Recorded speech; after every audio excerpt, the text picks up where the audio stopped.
नमस्कार, मैं हूं वैशाली। आप देख रहे हैं the Bharat times news channel. आइए रुक करते हैं आज की बड़ी खबर पर। बंगाल में राष्ट्रपति शासन की मांग पर सुप्रीम कोर्ट की सख्त टिप्पणी, कार्यपालिका के अधिकार क्षेत्र में दखल नहीं दे सकते।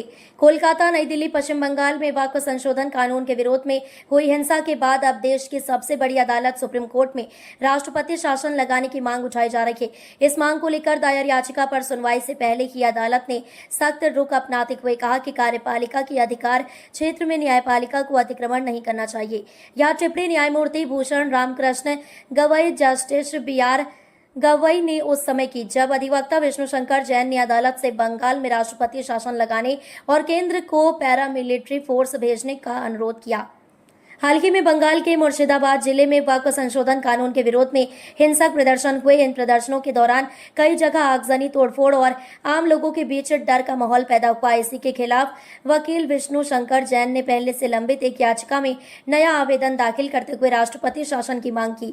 विष्णु शंकर जैन ने अदालत को बताया कि वो याचिका मंगलवार 22 अप्रैल 2025 को सुनवाई के लिए सूचीबद्ध है और वह उसमें कुछ अतिरिक्त दस्तावेज दाखिल करना चाहते हैं। उन्होंने अदालत से यह भी आग्रह किया कि शांति सुनिश्चित करने के लिए केंद्र सरकार को आदेश देकर प्रभावित क्षेत्रों में पैरा मिलिट्री बल तैनात कराया जाए। सुप्रीम कोर्ट की प्रतिक्रिया।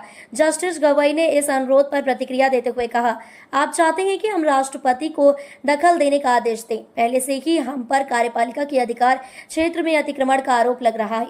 इस टिप्पणी से साफ है कि सुप्रीम कोर्ट इस प्रकार के आदेश देने से हिचकिचा रहा है क्योंकि राष्ट्रपति शासन लगाना संविधान के अनुच्छेद 356 के तहत राजनीतिक और प्रशासनिक निर्णय होता है और इसमें अदालत की सीधी भूमिका नहीं होनी चाहिए। भारतीय संविधान का अनुच्छेद 356 यह प्रावधान करता है कि यदि किसी राज्य की सरकार संविधान के अनुसार नहीं चल रही है तो केंद्र सरकार राष्ट्रपति शासन लागू कर सकती है। इसका मतलब होता है कि राज्य की चुनी हुई सरकार को भंग कर दिया जाए और राज्य का प्रशासन सीधे केंद्र सरकार के नियंत्रण में चला जाए।